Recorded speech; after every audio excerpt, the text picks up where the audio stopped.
Hello folks, we're here at Cafe Alinari, a nice coffee shop very near our hotel, to have coffee and croissant before going on a train ride to Pisa.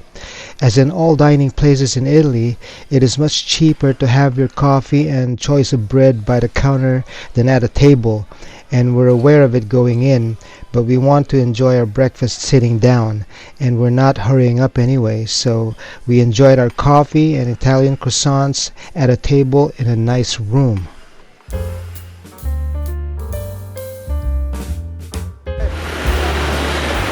We're standing by the entrance to our hotel, Hotel Bella Vista, which is actually a driveway leading to an area where there are two elevators that go to the various hotels upstairs. I'm guessing that the building is a multi-use one where there is a commercial component with our hotel included in either condominiums or apartments farther back, served by a courtyard, allowing daylight to enter their windows. It's a parking area.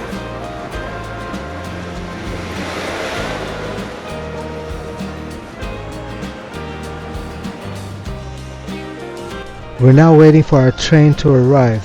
According to our ticket, we're supposed to board the train before 10:28 a.m. and we'll be in Pisa exactly 1 hour later.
We're standing in front of the Pisa Central train station. Now we have to board a bus leading to the Leaning Tower because it's a little bit far to walk to it from here. It would have been interesting though, since I've seen videos of nice things to see on the way there.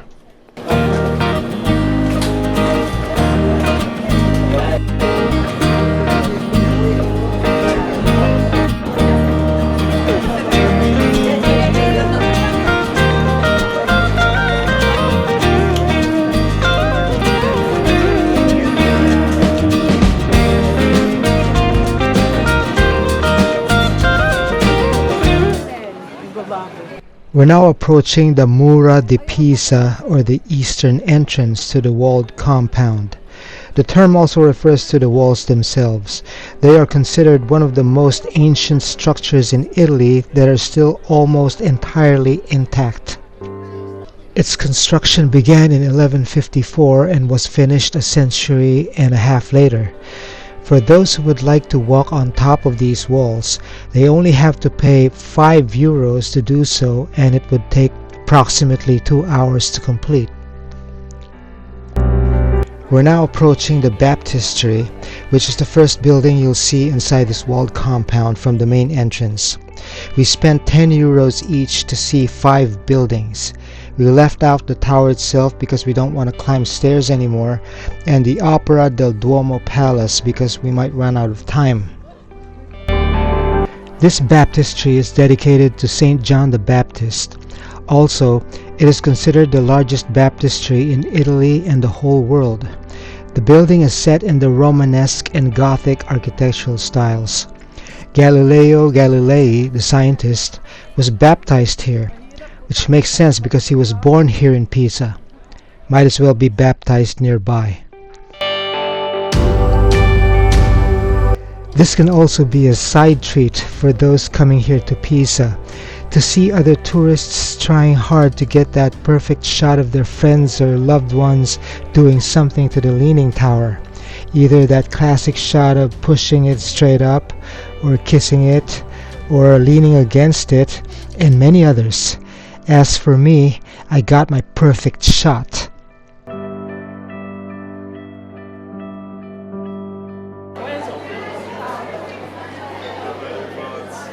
The Leaning Tower of Pisa is probably the most popular bell tower in the whole world.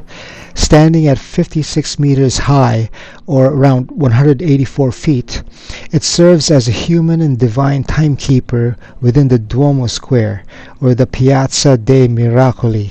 It is known for its tilt of 5.5 degrees, which was later reduced to around 4 degrees after a previous remedial and restoration work back in 2001. It started tilting due to the settling of its foundations after the third floor was completed in 1178, 5 years after construction began. To me, it's some kind of a blessing, because if it weren't for its tilted appearance, it would have been just another bell tower, signaling the calls to worship. As they say, the beauty is in the flaws.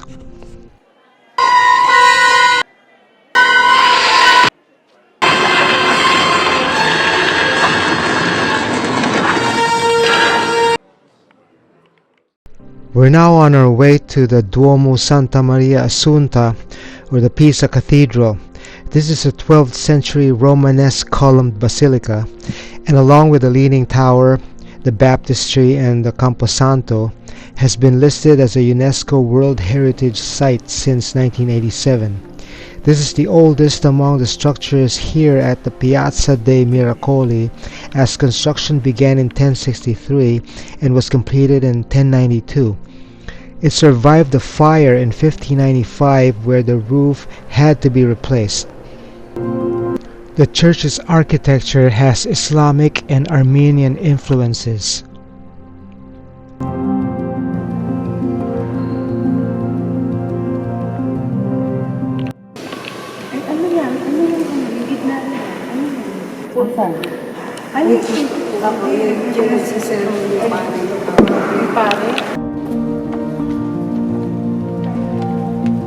Ito daw.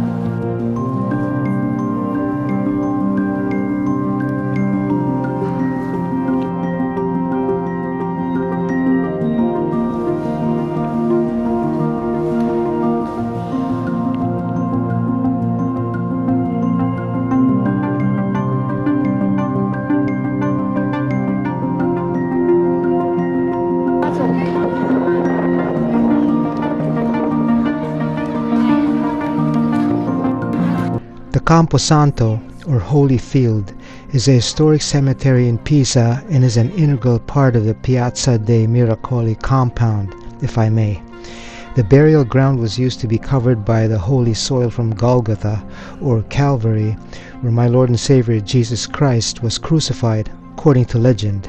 This cemetery was established in 1203 after the Fourth Crusade. The cemetery has 3 chapels, but there's one that houses relics of the original apostles, the true cross fragments, a thorn from the crown of thorns of Christ, and a small piece of the Virgin Mary's dress. The chapel is called the Dal Pozzo.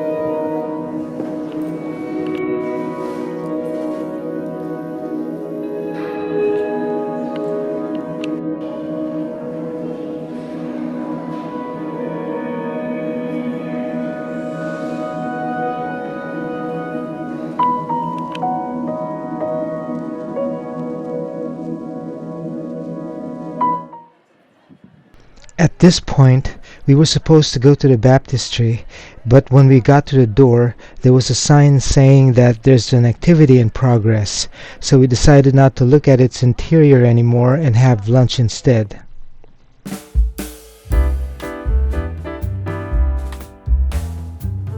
We had lunch here at the Santa Maria S&C restaurant along Via Santa Maria. I had a salami pizza because they don't have my default sausage pizza. My wife had a cacio e pepe, originally a Roman dish, but she couldn't wait anymore, so she had it here in Pisa. For me, when you're in Pisa, you should eat Pisa pizza.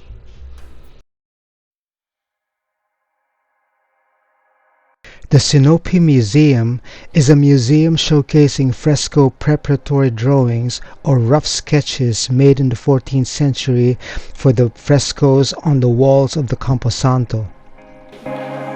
In order to save these frescoes, they had to be detached from the walls and placed on panels after the Camposanto suffered a fire in 1944 during World War II when it was hit by bombs being dropped on the site. As these surviving frescoes were being removed using a delicate process, the Sinopie underneath these frescoes were left exposed. These were then removed as well and are now the ones displayed in this museum. These drawings have the distinctive red to reddish brown earth pigment called Sinopia. This pigment was used during the Renaissance to make rough initial drawings of a fresco, which by definition is a painting done on wet plaster on a wall or ceiling so that the colors penetrate the plaster and become fixed as it dries. It is recommended that visitors should go and visit this museum first before going to the Camposanto to appreciate how its frescoes were created. Now it's time to go back to the train station to catch a train ride back to Florence. I asked the food truck vendor where to buy tickets and she told me to head to the nearest convenience store or tabaceria. All stores like this sell these tickets.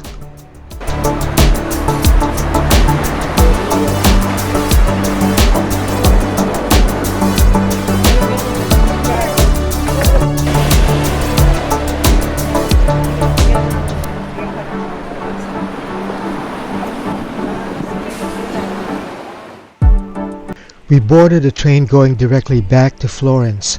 However, after a few minutes on the train, our phone GPS directions gave us the impression that we were on the wrong train, so we decided to get off at this station. While there, we realized we were on the right train after all, but had to buy new tickets again to get on the next train, which arrived after about an hour and a half later. This time, our tickets had a transfer at this station. We had to get off and board another train to Florence using that same ticket. We heaved a sigh of relief when we got to Florence, but we spent a lot of time because of this mistake. It was already nighttime when we reached the station and we did not have the time to explore Florence anymore. Tatawid ba tayo? Tatawid! Ayan yung tabachi.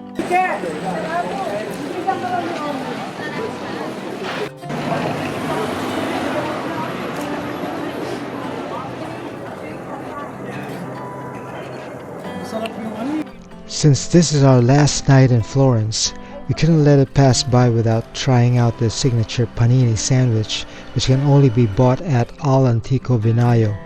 This sandwich shop has been featured in a lot of videos, so their sandwiches must be good. It took us quite a few steps to reach the store, which is the one near a public square, not the one featured in all those videos. The one near the Duomo, that one is always crowded.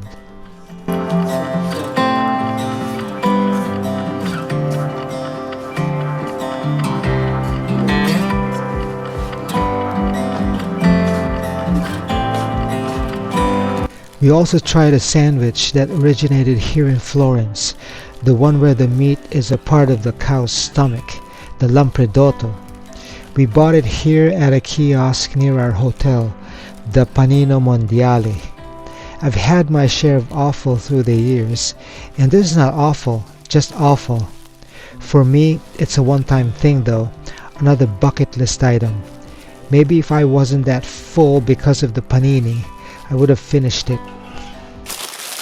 That's it for our last day in the Tuscany region.